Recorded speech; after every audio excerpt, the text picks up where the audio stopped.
돈은 중요하다. 폴 스티븐스, 클라이브 림. 5장. 자본주의와 슬기롭게 씨름하기.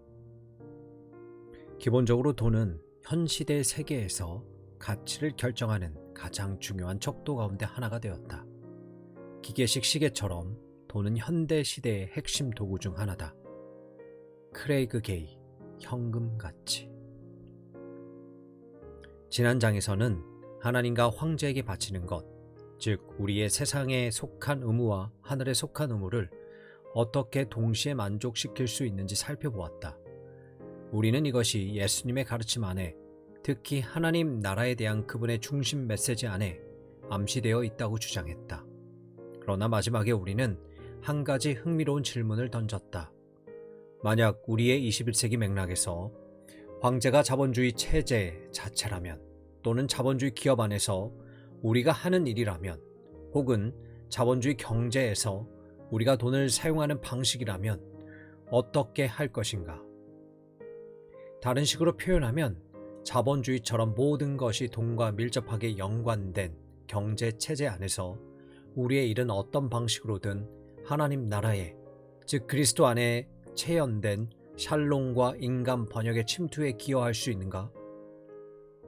치약에서 텔레비전까지, 치실에서 구축함까지, 성생활에서 인공위성까지, 분명 이 체제는 모든 것이 돈과 밀접하게 연관되어 있다. 이것과 씨름하기 위해 우리는 먼저 자본주의를 이해해야 한다. 지금부터 살펴볼 텐데, 특별히 돈이 거의 하나님처럼 충성과 경배를 요구하면서도 그 영적인 역할을 어떻게 성실했는지 들여다볼 것이다. 메소포타미아와 그리스 같은 고대 문명에서 돈은 신전에서 회계 관리를 통해 공동체 안에 살아가는 사람들 사이에 분배적 정의를 보장하기 위해 개발되었다. 이러한 돈의 영적이고 사회적인 역할은 시간이 지나면서 점차 희석되어 시장경제 형태의 자본주의 안으로 들어갔다. 확실히 산업혁명의 영향으로 19세기 중반에 경제적 초점의 대격변이 일어났다. 몇 단계를 거치면서 18세기 자본주의는 급격한 변화를 겪었다. 경제 행위가 윤리 및 인간적 가치들과 분리된 것이다. 경제적 기계는 인간의 필요 및 인간의 의지와 무관하게 자율적 주체로서 가능하다고 여겨졌다. 사회학자 에리 프롬은 그것이 자연에 대한 경멸뿐 아니라 기계로 만들지 않는 모든 것과 기계 제작자가 아닌 모든 사람에 대한 경멸을 불러왔다고 말한다. 이 체제는 자체적으로 돌아갈 수 있을 뿐 아니라 그 자체의 법에 따라 돌아갔다. 따라서 측정과 운영을 위한 다양한 장치가 만들어져야 했다. 80년 전 전미경제연구소의 한 경제학자가 미국 의회에 보낸 보고서에서 국내 총생산 개념을 처음 사용했다. 국내 총생산은 한 해 일정 기간 동안 한 나라에서 이루어진 경제 활동의 가치를 측정한다. 국내 총생산은 단일 경제에서 생산된 모든 최종 재화와 서비스의 시장 가치를 달러로 표시한다. 세계은행과 국제통화기금 같은 국제금융기관이 생기면서 국내 총생산은 한 나라의 경제를 판단하는 표준 척도가 되었다. 해 아래 모든 인간의 활동들이 이제 경제적 용어로 측정될 수 있었다. 그리고 돈은 인간의 모든 진보를 판단하는 궁극적 기준이다. 각 나라의 경제는 국내 총생산에 기초하여 서로 치열하게 경쟁한다. 자본주의는 다음에 몇 가지 토대를 갖는 사회적 경제 체제다. 개인의 권리, 재산권 포함. 2. 법에 의한 지배, 특히 사업이나 재산과 관련하여. 3. 활발하고 경쟁적인 사적 소유권. 4. 제한된 정부 개입. 자본주의 하에서는 정치가 종교와 분리되는 것과 똑같은 방식으로 정치가 경제 영역과 분리된다. 5. 채권 발행을 통한 신용 창출의 역학. 이는 자본주의 체제의 역동성을 위한 핵심적 토대다. 자본주의는 오늘날 서구 세계 전역에서 지배적인 체제가 되었다. 유럽에서 시작하여 미국으로, 그 다음 지난 100년 동안 극동지역과 아프리카로 퍼졌다. 지난 40년간 공산주의 혹은 사회주의 경제 역시 집산주의와 중앙계획 실험이 기대 못 미치는 경제적 결과를 내놓음에 따라 개방적인 시장 주도 정책으로 방향을 틀었다. 중국은 중앙계획에서 변화하여 몇십 년에 걸쳐 재빠르게 시장 경제를 받아들이는 쪽으로 발전했고, 오늘날에는 가부장적 통제와 서구식 자본주의가 독특하게 결합되어 있는 형태다. 중국식 경제는 때로 유교적 자본주의 혹은 국가 자본주의라고 불린다. 1989년 11월 9일 유럽에서는 독일 민주공화국 혹은 동독의 시민들이 동서를 분리하던 악명 높은 베를린 장벽을 원할 때는 언제든 넘어가도 좋다는 동독 공산당의 선언이 있었다. 그날 밤 동독과 서독이 통합된 자본주의 경제로 나아감에 따라 자본주의를 가로막던 마지막 주요 장애물이 무너졌다. 피터 버거는 그의 책 자본주의 혁명에서 진보한 산업 자본주의는 인간 역사에서 엄청나게 많은 사람들의 가장 높은 물질적 생활 수준을 창출해냈고 계속 창출하고 있다고 논평한다. 브라이언 그라이피스 경이 부의 창출, 기독교의 자본주의의 변호에서 주장하듯 수백만의 가난한 사람들이 극심한 가난에서 벗어나게 되었다. 크레이그 게인은 자본주의의 놀라운 생산력이 그리스도인을 딜레마에 빠뜨린다고 주장한다. 이러한 성장은 다음 장에서 살펴볼 누가복음 16장 19절에서 31절에서 부자 나사로가 보여주는 극명한 대조처럼 빈부 간의 격차를 벌려놓는 부정적인 효과를 가져왔다. 현대 자본주의가 역사적으로 기독교 문명의 산물이라는 점에서 이 딜레마는 특히 가중된다. 예를 들어 전 세계적 자본주의가 출현하던 시기와 오늘날의 상황을 비교하기 위해 돌아가신 폴의 아버지를 예를 들어보자. 2차 세계대전 직후 기업체 대표였던 아버지는 신입사원의 5배를 벌었다. 그러나 오늘날 미국에서 가장 큰 350개 기업의 최고 경영자들은 일반 사원 연봉의 300배 이상을 번다. 아시아에서도 이러한 빈부격차가 심해졌다. 국제적 상업, 금융도시 싱가포르에서 이러한 임금 격차는 약 100배에 달하며 이 수치는 빠르게 증가하고 있다. 세상에 단 몇 사람과 단 몇 개 기업이 수많은 나라들 전체보다 더 많이 번다는 것은 이미 잘 알려진 사실이다. 그러나 문제는 이것만이 아니다. 자본주의 체제에서 돈의 만능성은 도덕적 가치에 대한 무비판적 태도를 부추긴다. 돈은 모든 가치를 평면화하고 모든 결정과 목적을 금전적 토대에서 비교하게 만든다. 동시에 시장의 논리는 자유에 기초하여 또한 복지나 사회적 효용의 극대화에 기초한다. 공리주의는 시장에서 이루어지는 교환이 판매자와 구매자 모두에게 이득을 주며 그렇기에 우리의 집단적 복지나 사회적 효용을 향상시킨다고 주장한다. 마이클 샌델은 이렇게 논평한다. 시장의 논리를 적극적으로 따르는 것과 더불어 도덕적이고 영적인 논의에 관여하기를 꺼리는 것은 비싼 대가를 요구했다. 즉, 그것은 윤리적, 시민적 에너지에 대한 공적 담론을 고갈시켰고 오늘날 많은 사회를 괴롭히는 기술 관료적이고 경영주의적 정치에 기여했다. 선한 활동이든 선한 사회적 실천이든 그에 합당한 것보다 더 낮은 기준에 따라 다룰 때 우리는 그것을 변질시키게 된다. 예를 들면 이익을 위해 판매할 목적으로 아이를 갖는 것은 부모의 역할을 변질시키는 것이다. 아이들을 사랑받아야 할 존재가 아닌 사용할 물건으로 취급하기 때문이다.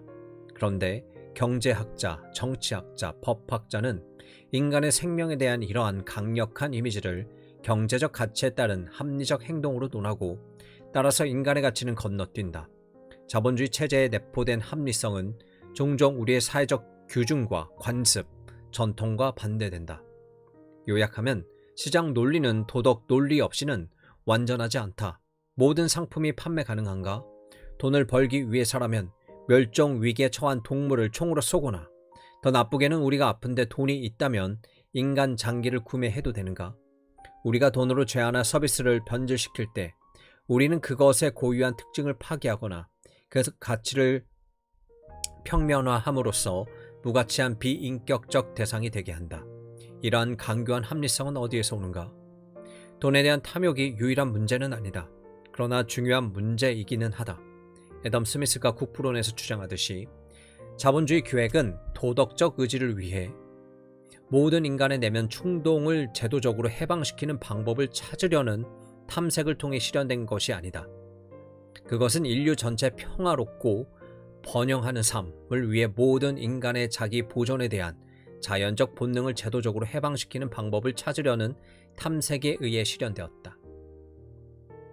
자본주의 기획이 인류 전체, 즉 타인들, 지구상의 한 사람 모두의 유익을 위한 것이었겠는가?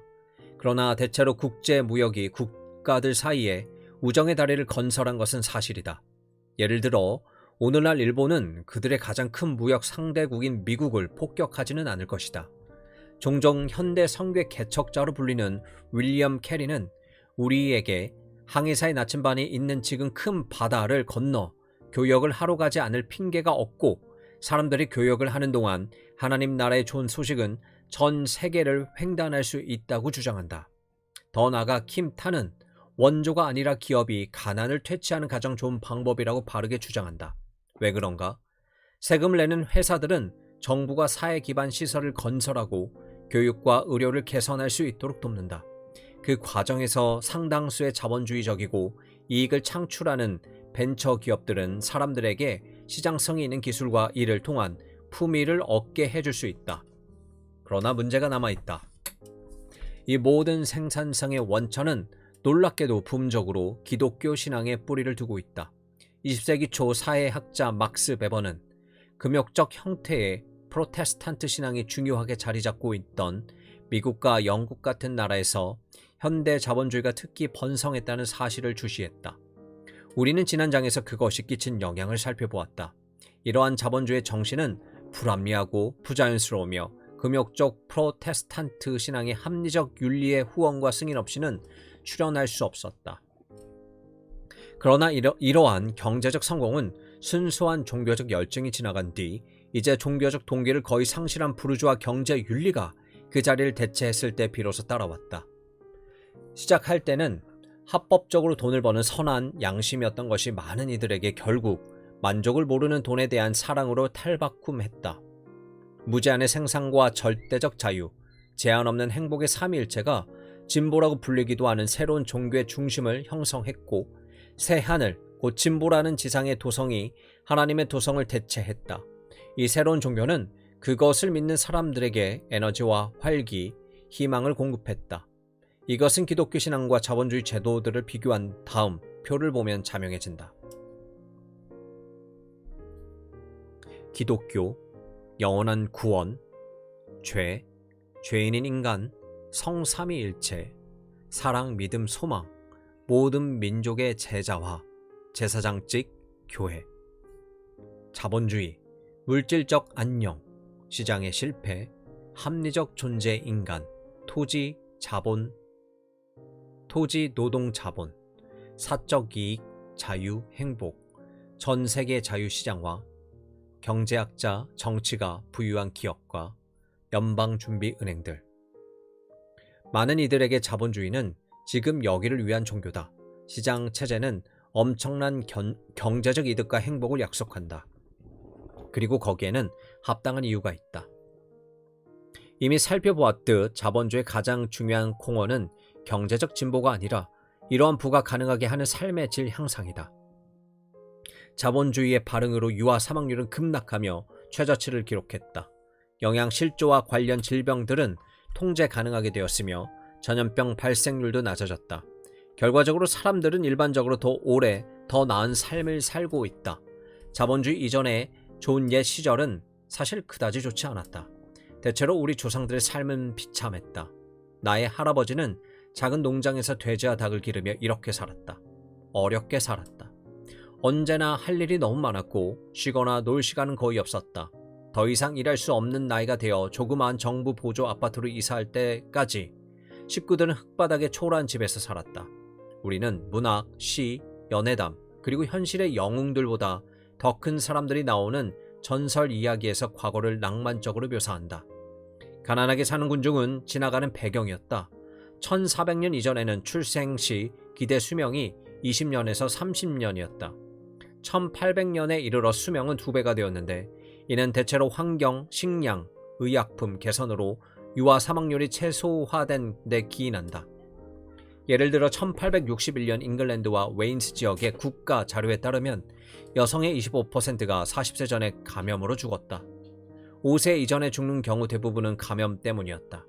최근인 1921년까지도 캐나다 같은 나라에서는 유아 사망률이 여전히 약 10%에 달했는데 이는 아기 10명마다 1명꼴로 생존하지 못했다는 의미다. 오늘날 살아있는 가장 중요한 일터 신학자라 할 수 있는 마이클 로박은 우리의 역사를 형성한 모든 정치, 경제 체제 가운데서 민주적 자본주의만큼 수명을 늘리고 가난과 기근 퇴치를 가능한 것으로 만들고 인간의 선택의 범위를 확장시키는 등 인간 삶의 일상적 기대를 혁명적으로 바꿔놓은 것은 없다고 쓴다. 어떻게 이런 일이 일어났을까? 로젠버그와 버젤은 그들의 책 서구는 어떻게 부유해졌을까에서 그것은 경제 조직의 합리적이고 실험적인 사용과 인간의 결핍을 채우려는 기술의 조합이었다고 결론짓는다. 중세부터 종교와 정치의 제한이 점차 완화되면서 이러한 실험들이 허용되었고 풍성한 보상도 따라왔다. 정치와 종교 관료들에게 주어진 최초의 자율성은 실험할 공간을 마련해 주었다. 경제가 성장하려면 지배자들이 통제력을 희생하고 권력의 손실을 감수해야 했다. 중세까지는 대부분의 사회가 마지못해 이 위험을 감수했다. 서구 사회들에서 이러한 실험의 자유가 늘어나면서 엄청난 인간 번영으로 이어졌다. 비록 해체가 상당수 섞여 있기는 했지만 그 결과는 본질적으로 긍정적이었다. 뉴욕 대학교 스턴 경영대학원의 사회심리학자 조너슨 하이트는 번영의 증대가 사람들을 더 개방적으로 만들고 사회적 다양성과 성별 다양성, 환경적 도전에도 긍정적으로 반응하게 만든다고 믿는다. 하이트에 따르면 론 잉글 하트와 크리스천 웰젠이 이끄는 세계 가치관 조사는 탁월한 연구 결과를 내놓았다. 이 저자들은 1981년에서 2014년까지 100개국을 조사했다. 그들은 종교, 민주주의, 여성의 권리, 자본주의, 국가의 우선순위 같은 주제에 대한 100개 이상의 질문을 통해 국가가 산업화되고 사람들이 토지를 떠나 공장으로 들어감에 따라 부가 성장하고 가치가 변화한다는 것을 발견했다. 그러나 부정적인 변화도 있다. 부의 증가는 사람들을 더 물질적으로 만들고 돈으로 살 수 있는 사회적 명망을 원하게 만든다. 그러나 몇 세대 이후 이 동일한 경제들은 제조업에 비해 새로운 기술과 가치를 요구하는 서비스업으로 전환한다. 경제가 더욱 부유해짐에 따라 이 동일한 사회들도 더욱 안전해지고 자연재해와 정치적 잔인성에는 덜 취약해진다. 웰젤은 실존적 압박이 감소함에 따라 사람들이 더 개방적이 되고 자유, 자율성, 다양성, 창조성을 우선시하게 된다고 설명한다. 인권, 여성 인권, 성소수자 인권, 동물권, 빈곤 해소, 환경 보호를 위해 싸우기 시작한다. 따라서 우리는 은혜로운 자본주의라 부를 만한 것에 대해 말할 수 있다. 두 기업만 예를 들면 미국의 마스 재단과 플로 오토모티브 같은 사기업은 직원들에게 관심을 갖고 지역사회를 돌보며 세상을 위해 관대하게 기부한다. 내가 맡고 있는 사업체 립 인터내셔널은 아시아의 가난한 사람들을 섬기고 돕는 재단을 운영한다. 그 동기는 단지 사회와 환경에 대한 의식 이상이다. 사업하는 그리스도인으로서 이런 일의 동기는 하나님께 대한 감사와 이웃을 향한 사랑이다. 기업의 사회적 책임은 이제 전 지구적 움직임이다. 때로는 기업의 이미지 포장 같은 그릇된 동기에서 행해지기도 하지만 어쨌든 적어도 행해진다. 그리고 그것을 통해 어떤 이웃들은 도움을 받는다. 심지어 서비스 마스터 같은 일부 상장 기업은 그들이 구현하는 가치와 목적에 충실하기 위해 위축감을 주는 주주들의 최대 수익 요구를 견딜 수 있었다. 이 역시 기독교 복음과 하나님 나라에서 온다. 그것은 부분적으로 자본주의와 사회가적 진취성에 영감을 주었던 바로 그 복음이기도 하다. 우리는 자본주의 경제에서의 일이 그리고 기업과 그 소유주들에게서 이익을 가져다주는 돈의 사용이 하나님 나라에 하나님이 세상으로 가져오고 계시는 그 새로운 세상에 인간 번영과 샬롬의 세상에 어떤 방식으로든 공헌하는 것이 가능한가 하는 질문에서 시작했다. 교회에 속한 사람들의 대부분이 깨어있는 시간의 대부분을 바로 이 체제 안에서 살아가기 때문에 이 문제는 중요하다. 크레이그 게이는 슬기로운 청지기 비유에 대해 언급하면서 다음과 같은 결론을 내리는데 이는 다음 장과도 연결된다.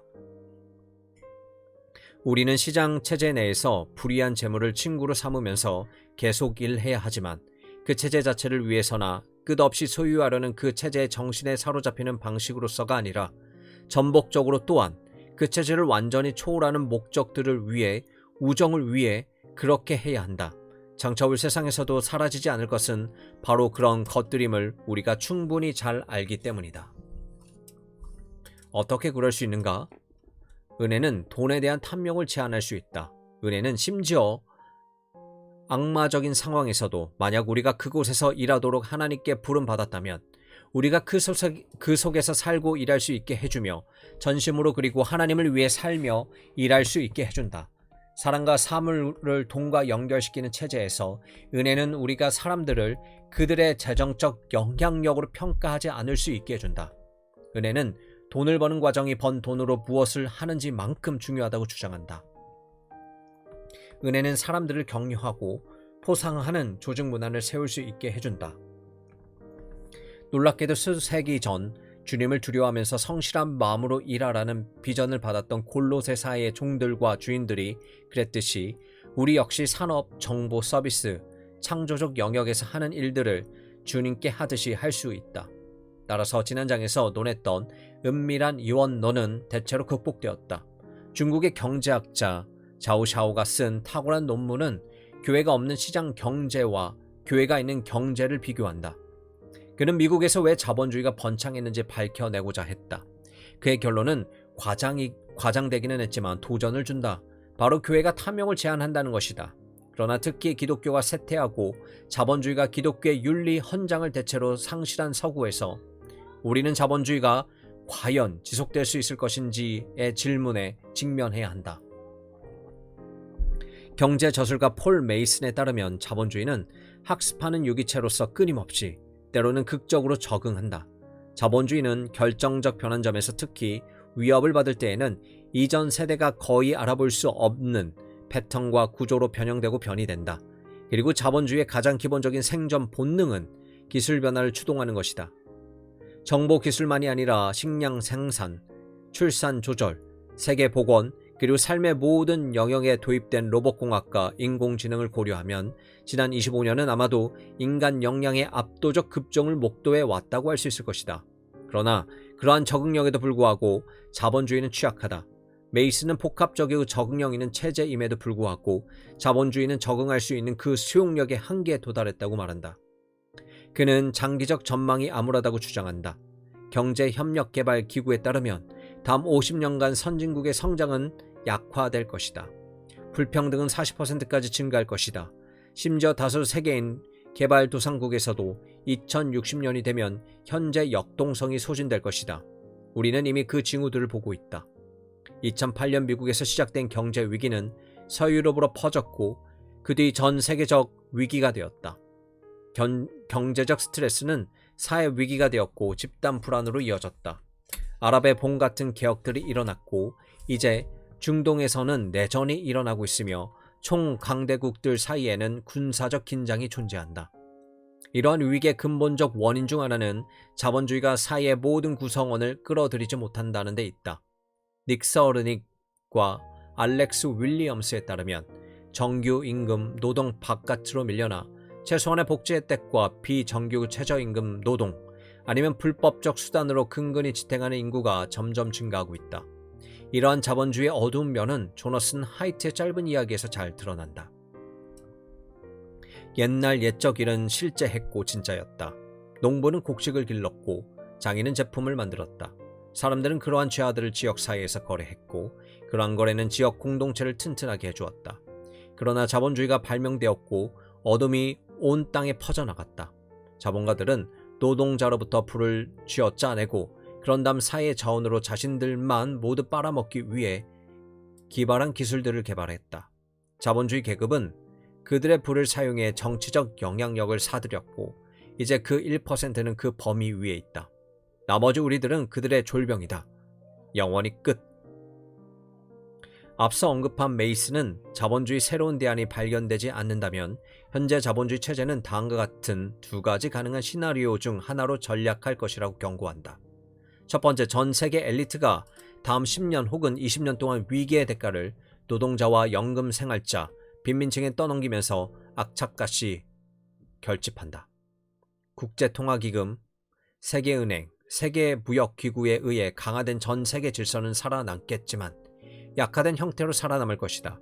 세계화를 구하는 비용은 선진국의 일반인들이 감당하게 된다. 그러나 성장은 침체된다. 두 번째 시나리오에서는 합의가 깨진다. 일반인들이 긴축생활이라는 대가를 치르기를 거부함에 따라 극우, 국자, 정당들이 득세한다. 대신 국가들은 위기의 대가를 서로에게 떠넘기려고 한다. 세계화가 무너져 내린다. 초국가 기구들은 무력해진다. 지난 20년간 부글대던 갈등들, 곧 마약전쟁, 포스트 소비에트 민족주의, 지하디즘, 통제되지 않는 이민 문제와 그에 대한 저항들이 제도의 중심에 불을 지핀다. 이 시나리오에서 국제법이라는 립서비스는 증발해버린다. 고문, 검열, 임의적 감금, 대중 감시가 국가 운영의 일반적 수단이 된다. 이는 1930년대에 있었던 일의 변종이고 그런 일이 다시 일어나지 말라는 법은 없다. 두 가지 시나리오 모두에서 2050년 즈음에는 기후변화, 인구 노령화, 인구 성장에 심각한 영향이 나타나기 시작한다. 지속가능한 세계 질서를 만들고 경제적 역동성을 회복하지 못한다면 2050년 이후에는 대혼란의 시기가 될 것이다. 그러나 다른 가능성도 있다. 이런 암울한 전망에 반응하여 다른 사람들은 어느 정도의 중앙 경제 계획과 자원의 공동소유 혹은 공공소유를 포함하는 다양한 형태의 사회주의를 제안했다. 또 다른 사람들은 의사결정 기구를 통해 작동하는 노동자와 소비자의 더 많은 참여를 요구해왔다.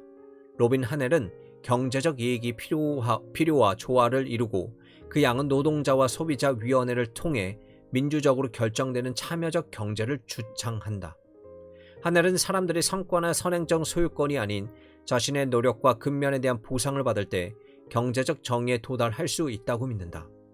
이러한 병적인 시나리오들 한가운데 자크 엘룸은 위안을 주지 못할지라도 한 가지를 다시 일깨워준다. 우리의 씨름은 혈과 육을 상대하는 것이 아니요 이 어둠의 세상 주권자들과 하늘에 있는 악의 영들을 상대함이라. 에베소서 6장 12절. 따라서 이 생에서 완벽한 경제체제는 없겠지만 우리는 지속적으로 긴장을 가지고 이러한 현재 체제 안에서 살아갈 수밖에 없다. 이를 잘하기 위해 엘론은 개인적 성찰을 통해 돈을 늘 그의 합당한 자리에 두고 돈을 다루는 것과 관련해서 일관성 있게 행동할 수 있게 해야 한다고 주장한다. 바로 이것이 우리가 이 책에서 하려는 바이기도 하다. 하나님께 속한 역사의 과정, 그리고 우리 그리스도인들이 그 과정에 어떤 영향력이라도 끼칠 수 있다면 그것은 무엇보다도 그분의 뜻에 대한 우리의 신실함에 의해서일 것이다. 설령 우리가 제도를 변화시키고 군중을 움직이는 등 겉으로는 많은 일을 하는 것처럼 보일지라도 이러한 신실함에서 우리는 돌아서게 만드는 경향이 있는 모든 것은 그리스도인의 효율성을 축소시킨다. 이제 다소 의외로 들리는 예수님의 슬기로운 청지기 비유를 살펴보면서 바로 이 주제, 돈을 다루는 효율성의 주제로 넘어가고자 한다.